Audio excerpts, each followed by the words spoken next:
이 시간 함께 보실 하나님 말씀은 에스라 9장 1절부터 8절까지의 말씀입니다. 우리 한 절씩 교도하여 읽도록 하겠습니다. 이 일 후에 방백들이 내게 나와 이르되 이스라엘 백성과 제사장들과 레위 사람들이 이 땅 백성들에게서 떠나지 아니하고 가나안 사람들과 헷 사람들과 브리스 사람들과 여부스 사람들과 암몬 사람들과 모압 사람들과 애굽 사람들과 아모리 사람들의 가증한 일을 행하여 그들의 딸을 아내와 며느리로 삼아 거룩한 자손들의 그 지방 사람들과 서로 섞이게 하는데 방백들과 고관들이 이 죄에 더욱 으뜸이 되었다 하는지라. 내가 이 일을 듣고 속옷과 겉옷을 찢고 머리털과 수염을 뜯으며 기가 막혀 앉으니 이에 이스라엘 하나님 말씀으로 말미암아 떠는 자가 사로잡혔. 내가 저녁 제사 드릴 때까지 기가 막혀 앉았더니 저녁 제사를 드릴 때에 내가 근심 중에 일어나서 속옷과 겉옷을 찢은 채 무릎을 꿇고 나의 하나님 여호와를 향하여 손을 들고 말하기를 나의 하나님이여 내가 부끄럽고 낯이 뜨거워서 감히 나의 하나님을 향하여 얼굴을 들지 못하오니 이는 우리 죄악이 많아 정수리에 넘치고 우리 허물이 커서 하늘에 미칩니다. 우리 조상들의 때로부터 오늘까지 우리의 죄가 심함에 우리의 죄악으로 말미암아 우리와 우리 왕들과 우리 제사장들을 여러 나라 왕들의 손에 넘기사 칼에 죽으며 사로잡히며 노략을 당하며 얼굴을 부끄럽게 하심이 오늘날과 같으니이다. 이제 우리 하나님 여호와께서 우리에게 잠시 동안 은혜를 베푸사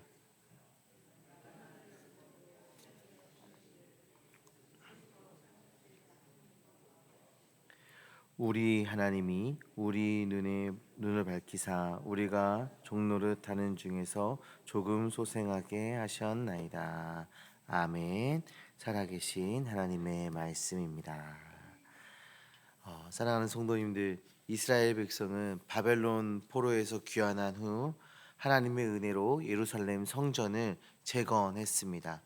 무너진 성전이 다시 세워졌다는 것은 외적인 회복이었지만 우리 에스라 9장의 말씀을 보시면 내적인 회복, 곧 거룩함의 회복을 다루고 있습니다. 하나님께서는 성전보다 백성의 그 마음이 거룩해지기를 원하고 계셨습니다. 성전이 세워졌지만 백성이 죄 가운데 있다면 그 성전은 껍데기에 불과합니다. 오늘 본문은 바로 그 문제를 다룹니다. 우리도 마찬가지입니다. 교회가 세워지고 예배가 회복되고 봉사가 이루어져도 우리의 마음과 삶이 거룩하지 않으면 하나님은 그 회복을 완전한 회복으로 보지 않으십니다. 오늘은 거룩함을 회복하라는 그 주제로 에스라가 어떻게 백성의 죄를 슬퍼하며 하나님 앞으로 나아가 회개하는지를 말씀을 통해 살펴보고자 합니다. 귀환한 이스라엘 백성들은 이방인들과 통혼하였습니다.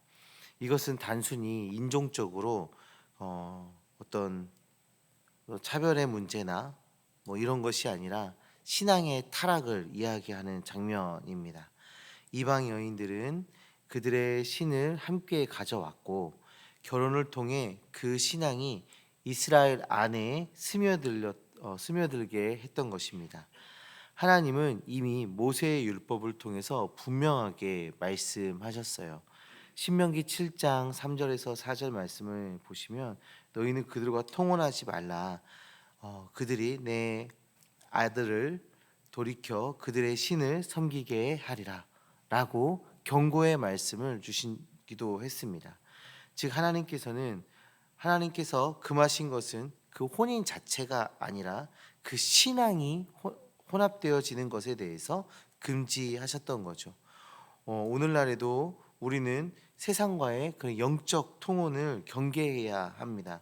물질, 성공, 세상의 가치와 타협하며 조금은 괜찮겠지 하며 스스로 합리화할 때 우리의 거룩은 서서히 무너져 가게 되는 것입니다. 믿음의 가정, 믿음의 삶은 구별되어야 합니다. 에스라는 백성이 그 경계를 넘어선 것을 보고 통곡했습니다. 사랑하는 성도님들, 우리의 삶에 파수꾼을 세워서 우리의 영혼을 유혹하는 그 세상의 그 공격을 이겨내시고 순결한 믿음을 지켜내는 우리 모두가 되기를 주님의 이름으로 축원합니다. 에스라는 단지 이 일이 잘못되었다고 말하지 않았습니다.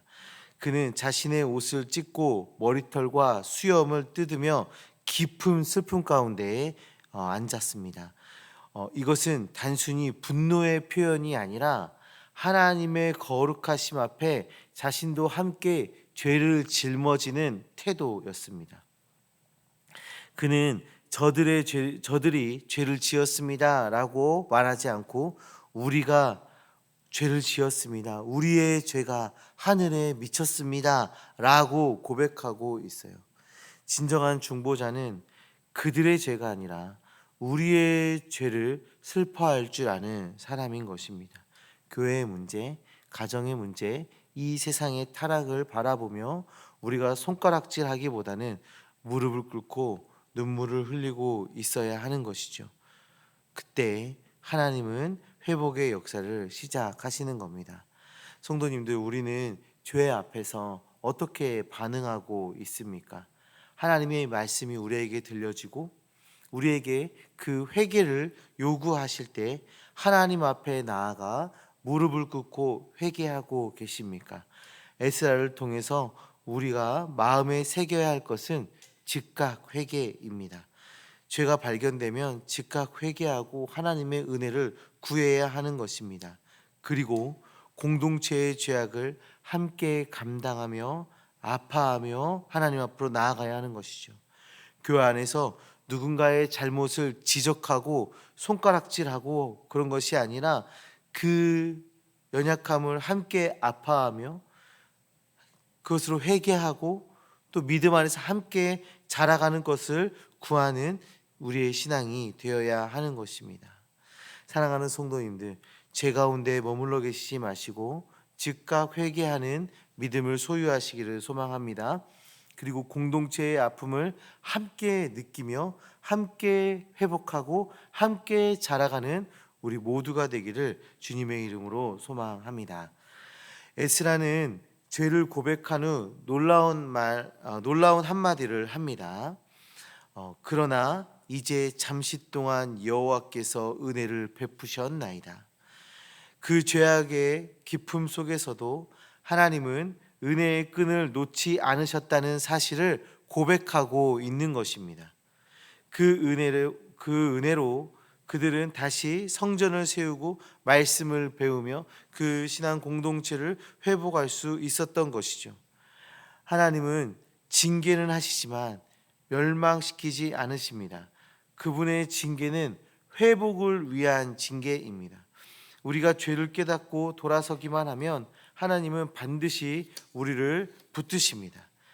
에스라는 죄의 깊이를 누구보다 정확히 알고 있었습니다.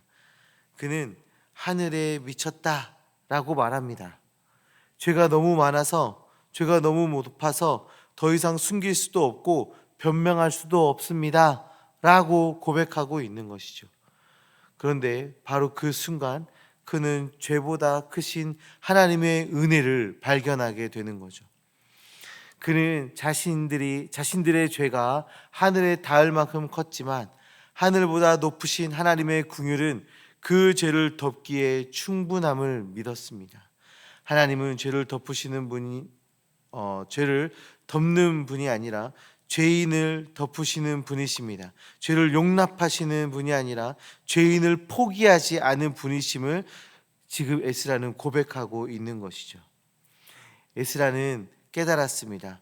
우리가 비록 수치스럽고 부끄럽지만 하나님은 아직도 우리를 향해 은혜의 문을 닫지 않으셨다는 것을 깨닫고 있었던 것이죠. 그러나 이제 잠시 동안 여호와께서 은혜를 베푸셨나이다. 하나님의 은혜의 문이 열려 있으니 회개하고 은혜의 자리로 나아가기를 촉구하는 말씀이죠. 하나님은 하나님의 백성이 다시 돌아오기를 간절히 바라고 계셨습니다. 징계 가운데에서도 우리를 놓지 않으십니다. 지금이 돌아갈 때인 것입니다. 사랑하는 성도님들, 에스라의 회개는 백성들의 변화를 일으켰습니다. 그의 눈물은 공동체의 회복을 불러 일으켰습니다. 오늘 우리 시대의 문제는 능력의 부재가 아니라 거룩함의 부재입니다. 교회가 세상보다 더 크고 화려해졌지만 눈물과 회개의 자리가 사라졌습니다. 하나님은 지금도 무너진 곳에서 슬퍼할 사람, 공동체의 죄를 대신 짊어질 사람을 찾고 계십니다. 우리의 삶에서, 가정에서, 교회에서 다시금 거룩을 회복하기를 주님의 이름으로 축원합니다. 타협을 끊고 하나님 앞에 무릎 꿇길 소망합니다. 그럴 때 하나님은 다시 우리에게 잠시 동안 은혜를 베푸사 회복의 새 역사를 시작하실 것입니다. 우리 이 시간에 함께 기도하며 나아가시겠는데요.